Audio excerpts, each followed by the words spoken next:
तो one of the most popular depiction of Lord Shiva जो हम देखते हैं वो ये है कि कहीं पे वो भांग पी रहे हैं, कहीं पे गांजा फूक रहे हैं, कहीं पे ड्रिंक कर रहे हैं। ऐसे बहुत सारी इमेजेस आपको इंटरनेट पर मिल जाएंगी। पर क्या सच में शिव जी ऐसे थे? क्या शिव जी जैसे महान कैरेक्टर को इन सब चीज़ों के साथ एसोसिएट करना क्या अच्छा है? एक्चुअली में इन सब चीज़ों का बेस कहाँ से आया? हमें ऐसी भी फ़ोटोज़ देखने को मिल जाती है जहाँ पे शिव एक ड्रंकन स्टेट में है, जहाँ पे शिव को शायद अपनी सुध नहीं है। वो ऐसा लग रहा है जैसे वो नशे में है। शायद इस वीडियो को देखने के बाद आपके मन में भी शिव को लेकर बहुत सारे जो मिसकॉन्सेप्शंस होंगे वो हट जाए। Shiv ji is one of the best teachers in the world, यानी कि वो सबसे अच्छे टीचर्स हैं। उन्हें आदि योगी कहा जाता है। उन्हें सबसे अच्छा शिक्षक क्यों कहा जाता है? क्योंकि सबसे अच्छे शिक्षक का आचरण होता है, यानी कि उसकी आदत होती है कि वह खुद के थ्रू एग्जाम्पल के थ्रू समझाए। वो पहले खुद वैसा बने और फिर दूसरों के लिए एग्जाम्पल सेट करें।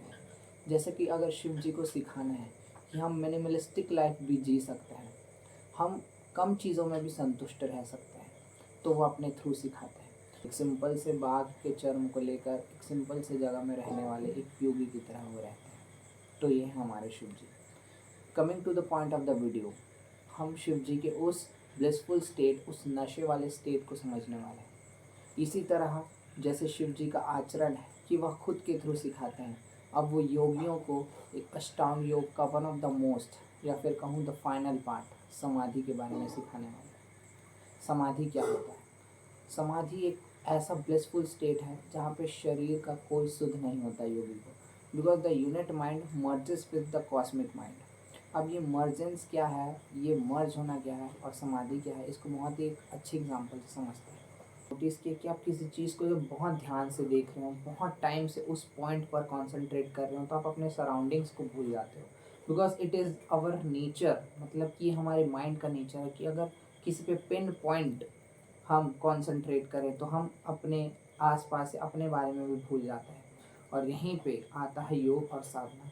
जब हम साधना या मेडिटेशन के थ्रू एक ऐसे प्रोसेस से गुजरते हैं जहाँ पे हम अपने सराउंडिंग्स, अपनी बॉडी के बारे में, अपनी बॉडली ईगो को छोड़कर जब उस कंप्लीट कॉन्शियसनेस से मिलते हैं, तो वो होता है सबसे ब्लिसफुल स्टेट। और जैसा कि मैंने आपको वीडियो में बताया कि कैसे शिव जी हर चीज़ को खुद के थ्रू समझाते हैं, तो अपने शिष्यों को समाधि के बारे में, हम सबको समाधि के बारे में, अष्टांग योग और तंत्र के बारे में सिखाने के लिए खुद को इस ब्लिसफुल स्टेट में दिखाते थे, जहाँ पर आप देख सकते हैं कि शिव जी बहुत बहुत बहुत ही ऐसे स्टेट में है जहाँ पर आपको देखकर लगेगा कि वो नशे में है, बट एग्जैक्टली वो नशे में नहीं है, वो है परम तत्व के, यानी कि खुद के नशे में।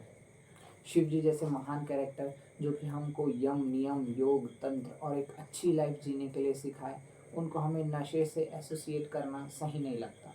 इसीलिए अगर आप भी शिव जी का नाम लेकर ये सारी चीज़ें करते हैं तो आज ही बंद कर दीजिए। धन्यवाद।